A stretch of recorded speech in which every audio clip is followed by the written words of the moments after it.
أعوذ بالله من الشيطان الرجيم. بسم الله الرحمن الرحيم.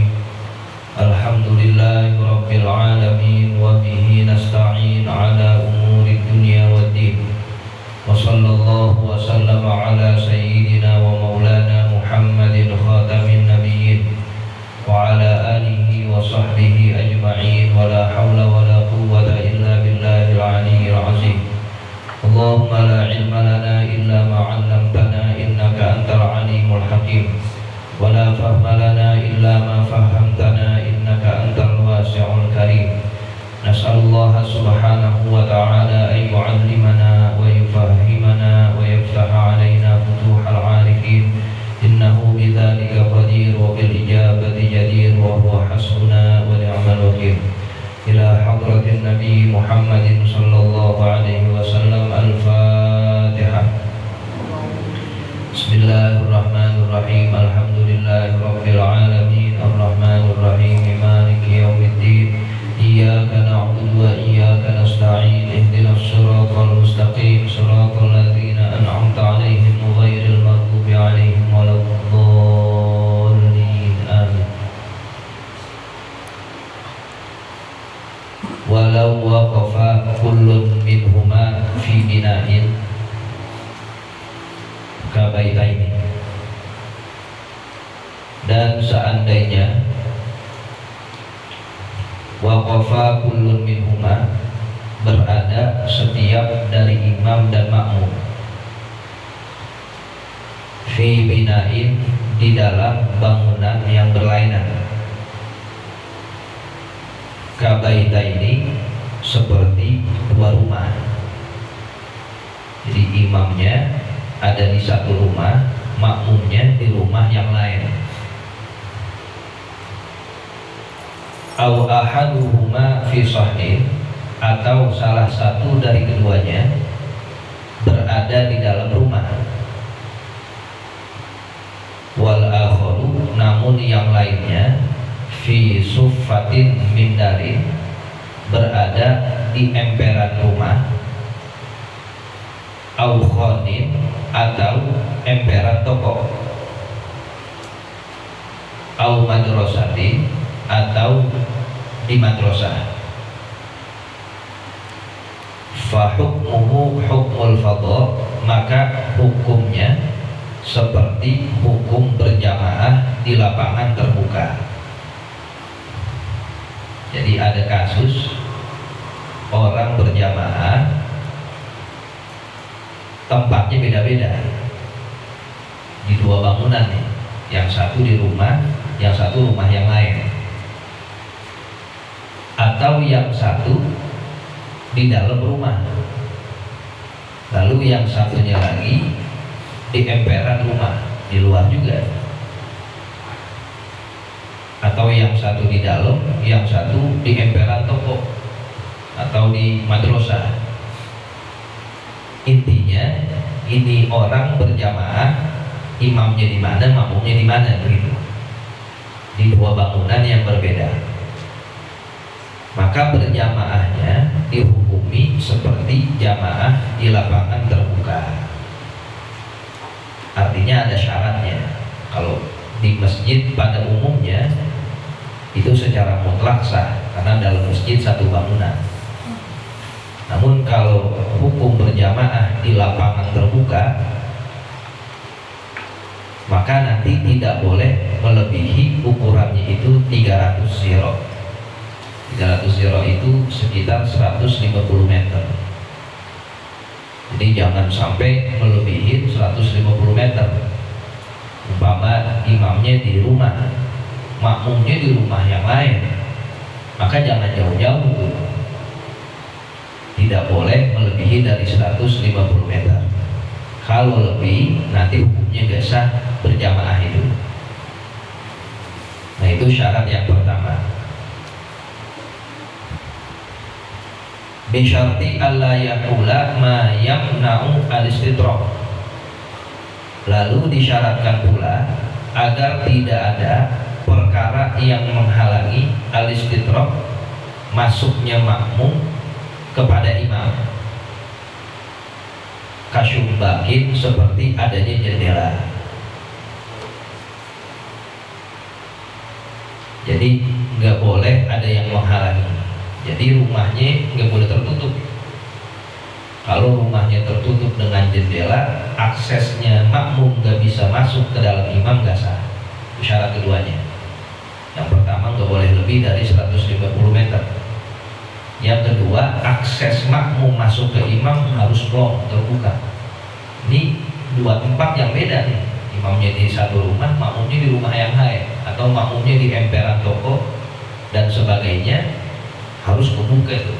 Jendelanya kebuka, pintunya kebuka, karena seakan-akan ngeplong jadi satu tanah lapang. Kalau aksesnya tertutup, nanti nggak sah jamaahnya. Seakan-akan yang satu di tempat, yang satu tempat yang lain, karena tertutup. Syaratnya harus tidak ada hal yang menghalangi. Seandainya makmum mendatangi imam itu terbuka. Awir ru'yata, atau tidak ada perkara yang menghalangi melihatnya makmum kepada imam. Kababin mardudin, seperti pintu yang tertutup. Nggak boleh pintunya tertutup, sebab nanti menghalangi penglihatan langsung si makmum kepada imam itu. Nah, jadi syaratnya dua. Kalau keadaan imam di satu rumah, satu bangunan, makmum di bangunan yang lainnya, seperti itu. Hukumnya seperti jamaah di lapangan terbuka.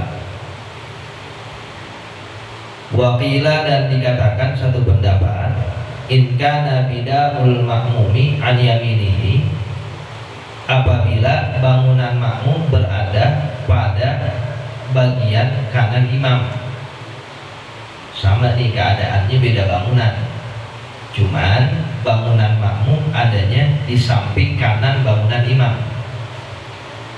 Aushimalihi, atau bangunan makmum adanya di samping kiri bangunan imam. Wajabal ittisali, maka wajib bangunannya itu nyambung. Meskipun berbeda, tapi harus nyambung. Bihaitsu la yabqa ma yasa'u waqifan, sekira-kira tidak menyisakan ruang yang cukup waqifan pada satu orang yang menempati. Di antara bangunan makmum dengan bangunan imam itu nggak boleh ada pemisah, harus muttasil. Jadi tempatnya itu bisa diisi oleh satu orang makmum, tanda nyambung antara dua bangunan ini. Umpama imamnya di sini, makmumnya di rumah mana, kan dua bangunan yang berbeda. Nah, ini ada pemisah jalanan, harus ada yang menyambung antara dua bangunan ini, sehingga sah kalau memang seperti itu keadaannya.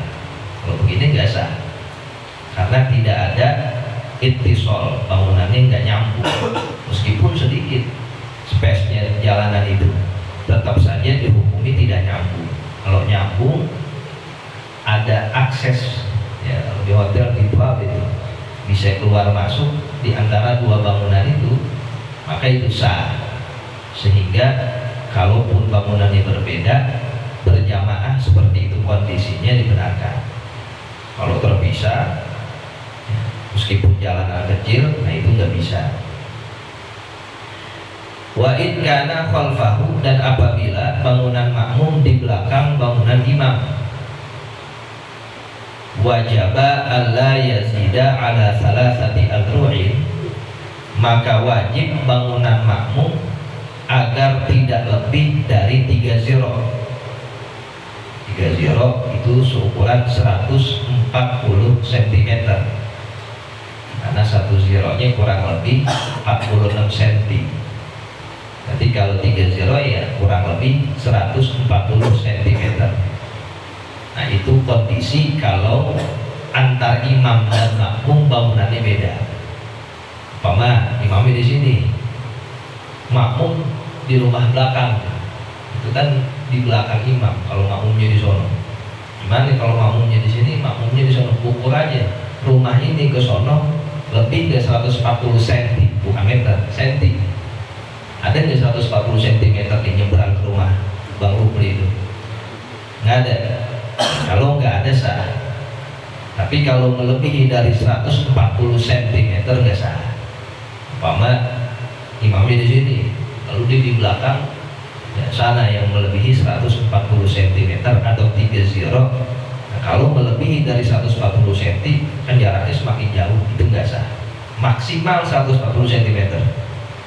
Jadi ada ketat nih hukum berjamaah di mazhab kita, kalau imamnya di mana, makmumnya di mana, nah, di dua bangunan yang berbeda. Nah itu hukumnya seperti itu. Walau waqafal imamu fil masjidi, dan jikalau berada seorang imam di dalam masjid. Kalau tadi kasusnya yang satu di rumah, yang satu di rumah yang lain, atau bangunan yang lain seumpama toko dan madrasah. Sekarang imamnya di masjid.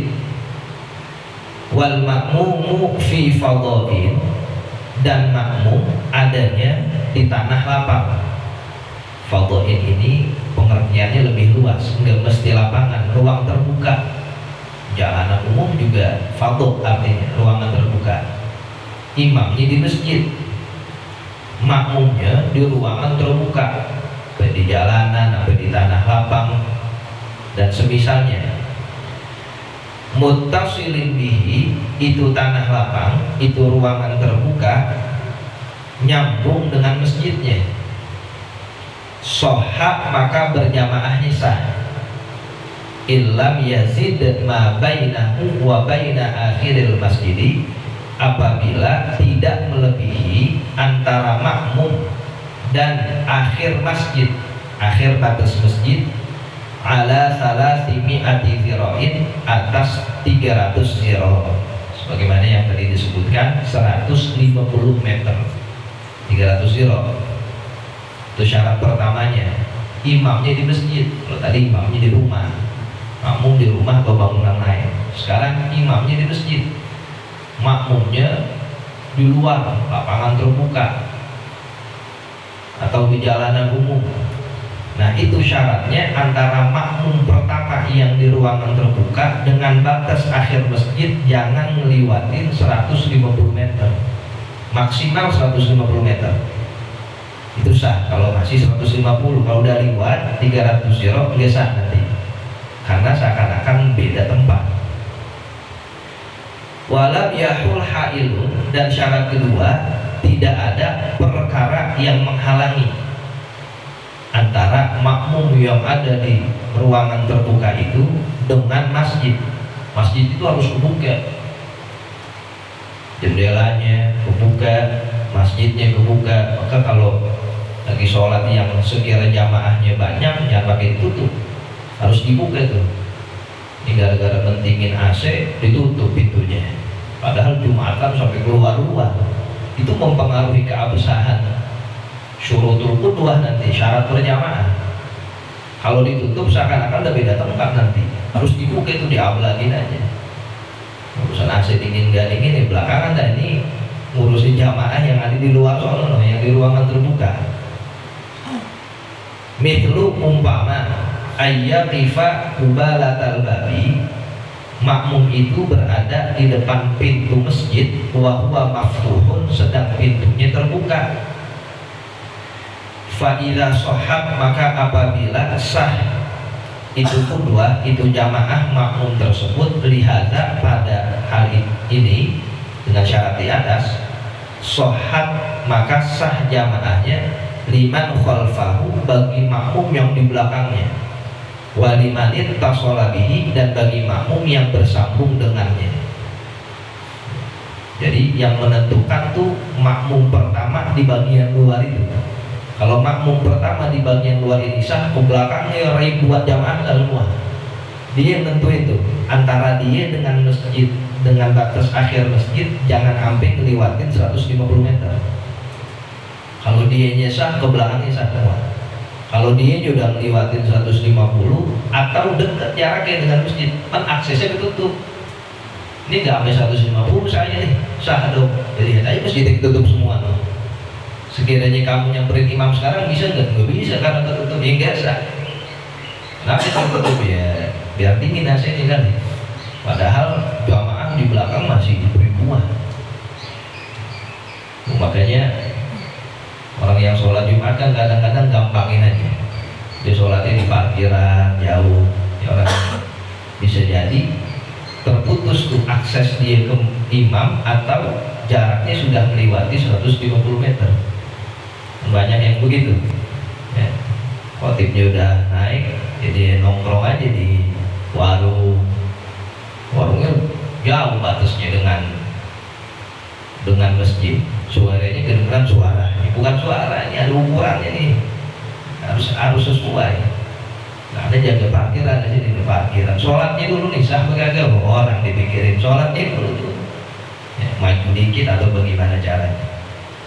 Sementara masjid-masjid sekarang yang kita temui, ya ada yang ditutup umpama karena mentingin ya AC di dalam dan sebagainya. Itu harus diperhatikan. Sama kayak kita kalau umroh umpama. Ya kan Masjidil Haram ada yang gampangin aja. Sholatnya di mana? Sholat terpindah. Masjidil Haramnya di mana? Itu kalau kita jalan masih 20 menit lagi tuh. Dia asal sholat aja di situ. Ada yang lebih parah lagi di atas hotel. Pintu kamarnya ketutup. Dari situ juga nggak sah. Pintu kamarnya, ini kan nggak mungkin pintu kamar hotel ngablak aja. Ini orang liatin. Biasanya pintu kamar hotel tertutup apa kebuka? Tertutup. Meskipun kebuka, akses ke bawahnya itu tertutup, liftnya ketutup. Itu ada tangga emergensi, tangganya kan ada pintunya juga tertutup juga. Dari situ juga nggak sah. Tapi kan ada yang ngelihat itu di TV. Dari sini juga bisa kalau di TV. Bisa nggak dari sini? Lihat aja tuh nyasir, kelihatan dari sini. Kan waktunya beda, sekarang masih malam. Nggak boleh digampangin begitu, kita umroh, kita haji, minimal ilmu sholatnya paham. Lebih-lebih ilmu haji dan umroh, ilmu sholat digampangin aja deh. Karena ada hotel yang di atas kelihatan emang sih dari jendela makmum yang di jalanan tuh kelihatan, cuman aksesnya ketutup, nggak sah. Ini masih lucu gitu jalanin umroh yang sunnah, tapi wajibnya berantakan bagaimana? Itu sholat. Kalau mau sholat, ya jangan ngikutin yang di Masjidil Haram. Umpamanya nih kita mau di kamar hotel juga, ya sholat sendiri dah. Berdua bertemu kita atau kita munfarid. Jangan kita ngikutin, ini kan di Masjidil Haram. Sayang kalau kagak jamaah, ya cuman ilmu jamaahnya perlu tahu juga. Karena gampang begitu di sholat di kamar. Lagi sekarang banyak yang kelihatan langsung ke haram. Itu orang tua kelihatan, cuma aksesnya ketutup, pintu kamarnya dia udah gak bisa buka. Hatta nggak dikunci nggak sah, ketutup aja gitu nggak sah. Wa in kharaju an qubalatil babi, meskipun mereka keluar dari depan pintu itu. Jadi meskipun yang di belakang berudak, intinya antara makmum pertama yang di luar dengan batas akhir masjid syaratnya dua. Itu makmum yang di luar bisa masuk ke dalam masjid, aksesnya nggak tertutup dan tidak melebihi dari 150 meter atau 300 zirah. Fa'in adalah an qubalatil babi, maka apabila ia berpindah dari depan pintu, au hala jidarul masjidi, atau terhalang tembok masjid, au syubbakuhu, atau terhalang jendela-jendela masjid, au babuhul mardudu wa illam yukfar, atau pintunya tertutup wa illam yukfar, meskipun kagak dikunci, tertutup aja, nggak dikunci, lam yasihha, nggak sah salatnya. Ini pintu Masjidil Haram sih emang ngablak aja, iya pintu kamar ente yang tertutup, ini nggak bisa. Kalau emang pengen di kamar juga umpama sakit atau capek, ya sholat munfarid atau sholat sama teman kita. Kalau mau di bawah juga ya usahain sah, jangan kita ikut-ikutan orang. Baru turun hotel main gelar sejadah aja, bener masih lama bener. Ya, kita nggak tahu tuh makmum yang dari batasan akhir masjid bagaimana keadaannya. Ya, jadi rada ketat emang di mazhab kita. Mungkin di mazhab lain sah kali, kita nggak tahu. Tapi ini kita ngaji fikih Syafi'i, lebih ketat dalam syurutul khutbah. Syarat-syarat berjamaah itu sangat ketat. Kalau jamaahnya nggak sah, memungkinkan atau bisa jadi sholat seseorang itu nggak sah, sayang-sayang. Ya, jadi kita mengejar yang sunnah, umpamanya itu umroh, tapi kita meninggalkan yang wajib. Untuk itu penting kita mengetahui tata cara dari jamaah yang benar.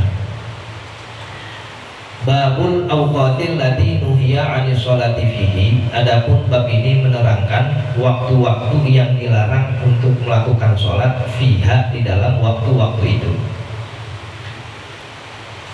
Tahrumus sholatu wala tan'aqidu, haram melakukan sholat dan tidak sah. Dua itu hukumnya, kagak sah juga plus haram, artinya dosa. Inda tulu'i syamsi, melakukan sholat tatkala terbitnya matahari. Hatta tartafi'a qadra rumhin, sampai meningginya seukuran tombak. Terbitnya matahari itu pengakhiran waktu subuh. Umpama waktu subuh selesai jam 6.40, sekarang jam 6.40 umpama itu selesai subuh, berarti matahari sudah terbit. Nah, waktu itu sampai meningginya matahari haram. Meningginya matahari seukuran tombak tuh para ulama memperkirakan 15 menit. Jadi dari 6.40 sampai 6.55 itu melakukan sholat haram, meskipun nggak semua sholat. Nanti ada penjelasannya, ada sholat-sholat yang jikalau dilakukan di waktu itu tetap sah. Ini secara mutlak dulu. Itu waktu pertama, ketika terbit matahari sampai 15 menit setelahnya, 16 menit setelahnya, itu kurang lebih qadra rumhin, seukuran itu. Wa 'inda listiwa'i, dan waktu kedua ketika matahari berada di tengah, hatta tazula, sampai tergelincir. Waktu istiwa tuh enggak ke kiri enggak ke kanan, matahari terbit dari timur terus arah jam 12, enggak mesti jam 12, arah jam 12 itu namanya waktu istiwa. Bergeser dikit, nah itu namanya waktu zawal. Zawal tuh kepleset, tergelincir. Kalau udah gerak dikit waktu zawal, masuk zuhur. Makanya zuhur enggak pas banget di atas kita matahari, tapi sudah sedikit bergerak ke arah barat. Wa 'inda lisfirari, dan waktu ketiga tatkala matahari berwarna kuning, hatta tagruba, sampai tenggelam itu matahari. Wa ba'da sholati subhi, dan waktu keempat setelah sholat subuh. Wa ba'da sholatil asri, dan waktu kelima setelah sholat asar. Ini secara umum waktu-waktu yang dilarang sholat di dalamnya. Wala yahrumu fiha, dan tidak haram melakukan sholat di waktu-waktu tersebut. Di 5 waktu itu, malahu sababun mutaqaddimun, sholat yang baginya terdapat sebab mutaqaddim. Artinya ada sebab dulu baru sholat, itu namanya sebab mutaqaddim. Ada kejadian dulu baru sholat, jadi namanya sebab mutaqaddim. Nah, sholat yang ada kejadian dulu baru sholat di waktu-waktu di atas kagak haram, boleh. Ini pengecualian nih, sholat ini boleh dilakukan. Yang pertama, kajanazatin, seperti sholat jenazah. Ini namanya sholat yang punya sebab mutaqaddim. Orang mati dulu baru sholat jenazah, sampai sholat jenazah dulu baru ada yang mati orangnya. Orangnya mati dulu baru sholat jenazah, makanya sebab mutaqaddim. Taqaddama lis sholat al-maut, umpama mendahulukan sholat itu adanya kematian. Maka sholat jenazah boleh dilakukan di 5 sholat itu, di 5 waktu itu. Boleh nggak sholat jenazah dilakukan habis asar? Boleh, karena hal itu pengecualian. Jadi jangan pakai diharamkan. Ini kan waktu yang haram setelah sholat asar, ya kagak ngerti. Jadi nggak semua sholat.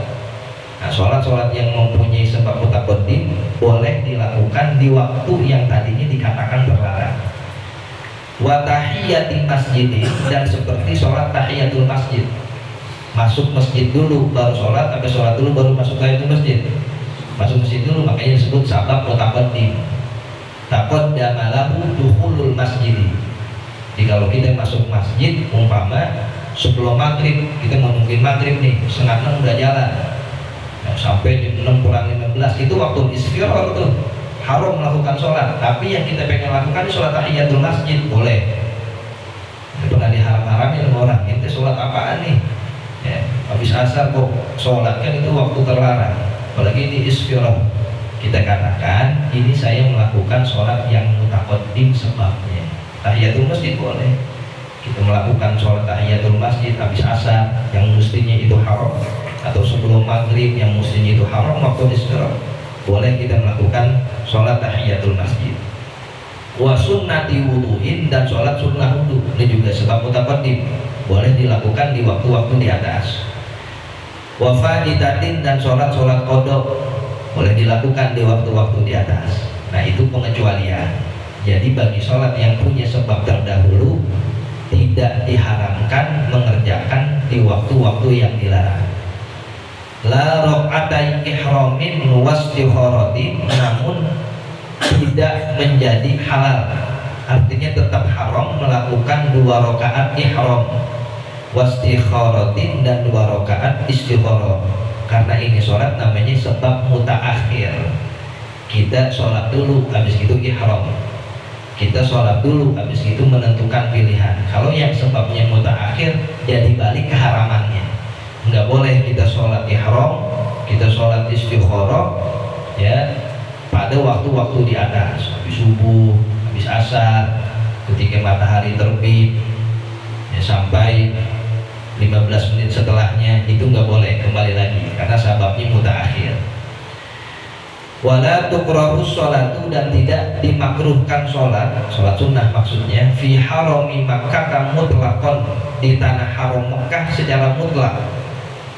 Ya, makanya nanti sholat 2 rakaat ihram apabila dilakukannya di kota Mekah, dia pengen ngambil mikot umpama di Masjid Sayyidah Aisyah, itu kan di Mekah, nggak jadi haram lagi karena adanya di tanah Mekah. Madinah bagaimana, kan haram juga, secara kekhususan hanya haram Mekah saja. Jadi kalau kita ngambil mikotnya di Bir Ali umpama di Madinah, maka diperhatikan juga tuh jangan sampai masuk waktu-waktu yang dilarang. Wala inda istiwa'i yaumal jum'ati, juga tidak dimakruhkan tatkala matahari berada di atas yaumal jum'ati, di hari Jumat, selama dia ada di haram Mekah.